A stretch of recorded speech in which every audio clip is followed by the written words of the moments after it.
Olá, seja bem-vindo, seja bem-vinda ao FEComércio Orienta, o espaço de análise e orientação para as empresas. No episódio de hoje, nós vamos falar sobre um dos momentos mais importantes do calendário varejista, Black Friday. Esse episódio é um oferecimento do Senac São Paulo. Quer estudar em uma escola onde você é livre para criar, experimentar e ser quem você quiser? Quer saber? Senac. Acesse sp.senac.br. Bom, depois de um 2024 marcado por uma forte recuperação das vendas, as expectativas para 2025 são otimistas, mas o cenário traz desafios importantes, como juros elevados, inflação sob pressão e o aumento da inadimplência. A gente vai discutir como o empresário pode se preparar para aproveitar as oportunidades, considerando todo esse cenário e quais estratégias podem garantir os melhores resultados. Para falar sobre tudo isso, nós recebemos aqui hoje Thiago Carvalho, assessor da FEComércio São Paulo. Seja muito bem-vindo. Thiago, para começar, como eu falei aqui, a Black Friday de 2024 registrou um crescimento, né? Tanto no varejo físico quanto no digital. Queria que você falasse, então, quais são as projeções para esse ano. Olha, nós temos projeções otimistas, uma expectativa otimista para esse segundo semestre. Acho que é importante a gente fazer uma recapitulação de como foi o comportamento da Black Friday nos últimos anos. A gente pegar aquela época da pandemia, 2020, 2021, a gente teve um boom nas vendas, algo até natural, por conta das pessoas se acostumarem com o comércio eletrônico. E 2022, 2023 não foram um desempenho tão bom, teve uma queda de 15% no ano de 2023, algo já esperado considerando a forte base de comparação dos anos anteriores e também essa volta do varejo físico. E no ano passado, como você falou, as vendas se recuperaram, no varejo digital cresceu 10%, no varejo físico, de acordo aí com o índice da Cielo, cresceu 16%. Então a gente teve uma recuperação da Black Friday e as expectativas para esse ano são positivas se o empresário souber trabalhar e se planejar para essa data. Mas a gente vive um cenário econômico desafiador, né? Queria que você falasse um pouco quais fatores econômicos podem influenciar também esses resultados. Está até um pouco difícil de fazer projeções nesse período porque a gente tem dois cenários um pouco dissonantes. Então a gente tem, por um lado, inflação acima do teto da meta, embora em desaceleração, isso pressiona o orçamento das famílias.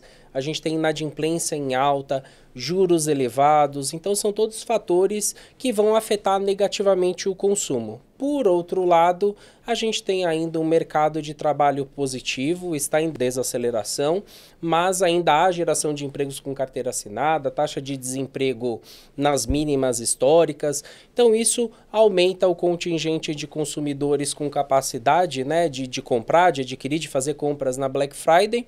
Então essa perspectiva traz um cenário positivo. E além disso, é o período de pagamento do 13º salário. Então, com mais pessoas empregadas, essa injeção de recursos do 13º salário na economia tende a ser maior e beneficiar as vendas da Black. Excelente. E a FEComércio sempre reforça que é importante se planejar, se preparar, né, para a data. Com qual antecedência você sugere? Eu acho que isso depende muito do setor de atuação da empresa. Se a empresa trabalha, por exemplo, com produtos importados, esse planejamento já tinha que ter sido feito desde o primeiro semestre. Mas se, digamos, é um padrão, você tem fornecedores aqui no país, a sua loja já tem uma dinâmica de funcionamento, a gente acredita que até esse período de 90 dias para a data é um período adequado para você planejar, fazer pesquisa de produtos, negociar com fornecedores, enfim, criar toda a rede aí, tanto de planejamento de compras e também de estratégias, né, para a data. Mas, Thiago, quais são os riscos de deixar tudo para a última hora e os erros também, né, que o comerciante pode cometer se fizer isso? Eu acho que é uma oportunidade, a gente ainda está num período que é muito importante o empresário pesquisar e se familiarizar com a data. Eu converso com alguns empresários, alguns deles experientes, e que em anos passados, por não ter estudado o comportamento da data, cometeram erros. Então vou dar um exemplo aqui, conversando com um empresário do ramo de brinquedos. Ele fez um planejamento que englobava Dia das Crianças e Black Friday. Ele se abasteceu de um determinado produto acreditando que ia vender muito. Só que Black Friday a venda de brinquedos não é tão forte. Ele depois ele vendeu esses produtos no Natal, mas ele ficou aquele período com o estoque parado, dinheiro parado, que de certa forma até mais em períodos de juros altos como a gente está agora, isso prejudica o caixa da empresa. Então acho que é fundamental nessa época de planejamento, o empresário também é uma época de oportunidade de vendas, mas ele tem que saber definir ali a estratégia e entender a data como ela funciona. E como equilibrar, então, se você pudesse falar um pouco mais, estoque, fornecedores, para evitar esse tipo de problema? O planejamento dos estoques é fundamental, né? A gente está vivendo num período de juros elevados e se eu tenho um estoque muito acima do adequado, aquilo significa dinheiro parado e vai prejudicar as finanças da minha empresa. Só que, por outro lado, também eu não posso deixar faltar produtos. Então, a gente até orienta, até mesmo quem trabalha com produto importado e às vezes a demanda pode ter sido superior ao que ele planejou, é que ele já defina 2 ou 3 fornecedores aqui dentro do país, se possível, para que na semana, no mês lá de novembro, ele consiga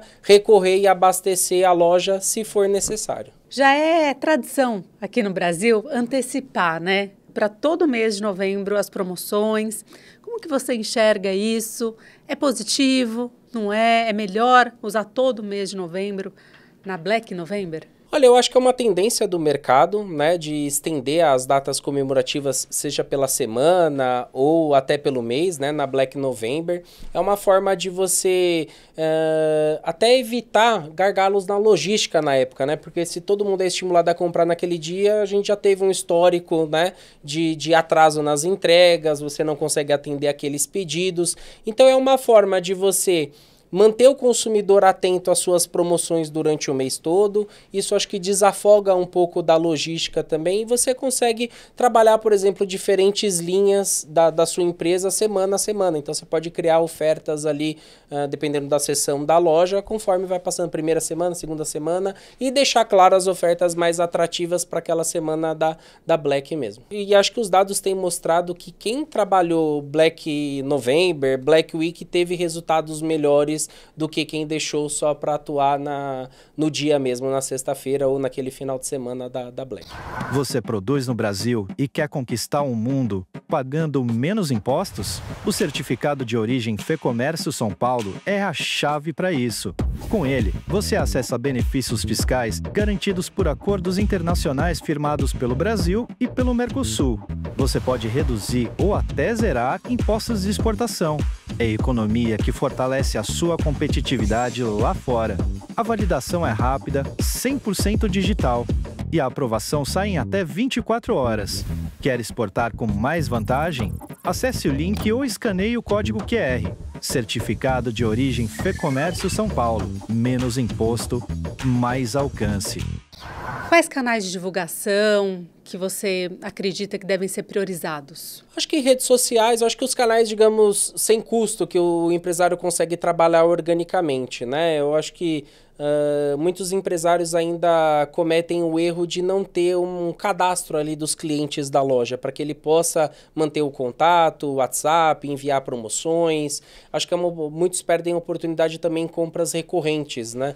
Então, você tem algum período ali, por exemplo, a revisão do carro. Você sabe quando a pessoa anda com o carro, daqui a 2 meses eu vou mandar uma mensagem para ela porque ela vai precisar fazer tal manutenção. Então, acho que a partir do momento que você constrói esse cadastro, esse CRM, né, você consegue atender e, assim, fazer tráfego pago na Black, né, é muito caro, então o ideal é que o empresário construa até lá essa rede de relacionamento com os clientes para que ele possa enviar as ofertas, enfim, e ter sucesso na data. Você tem mais dicas para engajar o público nesse período? A rede social é o meio mais fácil, né, de chegar até os clientes, então sempre nos eventos aí que a gente faz, eu sempre oriento a eles não só restringirem a comunicação com o cliente com oferta, mas também trazerem algo mais para tornar aquela comunicação dela atrativa. Então, se eu sou uma loja de material de construção, vou dar uma orientação de faça você mesmo, como fazer uma espécie de conserto, instalar uma prateleira. Se eu sou do segmento de farmácia, eu vou dar uma dica de saúde. Então, é sempre agregar não só oferta, produto, porque acho que fica até cansativo as pessoas receberem só esse tipo de informação, é preço, é oferta, é desconto, acho que dá para agregar mais e chamar a atenção do cliente e atrair essa audiência. Black Friday é muito comum e forte no e-commerce, né? Como que a loja física pode se preparar para competir de igual para igual com o e-commerce? Eu acho que tem as vantagens da loja física, que é a proximidade com o consumidor, então é a facilidade dele comprar e já levar para casa, não ter que esperar uma entrega que pode levar dias. E aí eu acho que é usar o espaço físico que ele tem. A vitrine é um grande atrativo, é enfeitar a loja, no mês anterior ou nas semanas que antecedem ali a Black fazer uma divulgação no bairro que a loja está instalada. Enfim, eu acho que tudo isso pode ser trabalhado para atrair os clientes para a loja e melhorar os resultados da Black. A gente já está terminando aqui o nosso tempo, mas a gente também não pode deixar de falar no pós-venda, né? Quais são as recomendações para esse período para fidelizar o cliente e continuar tendo bons resultados, porque logo depois vem o Natal, né? O pós-venda começa no pré-venda, que é fazer com que esse consumidor tenha uma boa experiência de compra. Então, acho que é importante avaliar todo o processo no comércio eletrônico, no caso, né? Como está sendo o processo de expedição das mercadorias, que tipo de produto que eu trabalho. Se eu trabalho, por exemplo, com taças, vidros, ver se a minha embalagem está pertinente, se não vai chegar quebrado. Se eu trabalho com líquidos como shampoo, cosmético, etc., para que esse produto não chegue danificado até o consumidor. Então, acho que nesse período é importante você verificar se tudo isso está perfeito. E aí, falando do pós-venda, acho que o principal é ter agilidade no atendimento desse consumidor, né? Caso tenha algum problema na compra, você conseguir orientar e conseguir resolver da melhor maneira para que ele saia satisfeito. Para a gente finalizar, sua consideração final, sua dica final para que todo mundo tenha sucesso nessa data. Eu acho que nós estamos num segundo semestre desafiador, olhando para o cenário macroeconômico, mas eu particularmente sigo bem confiante, principalmente pelos dados de mercado de trabalho que a gente tem observado. A gente vai ter uma maior injeção de 13º salário no final do ano e acho que é uma oportunidade aí para os empresários alavancarem as vendas nesse período e utilizarem todas essas estratégias para fidelizar esse consumidor. Muito obrigada, Thiago, pela participação, viu? Obrigado, eu que agradeço. Muito obrigada também a você que nos acompanhou. Até o próximo FEComércio Orienta. Tchau!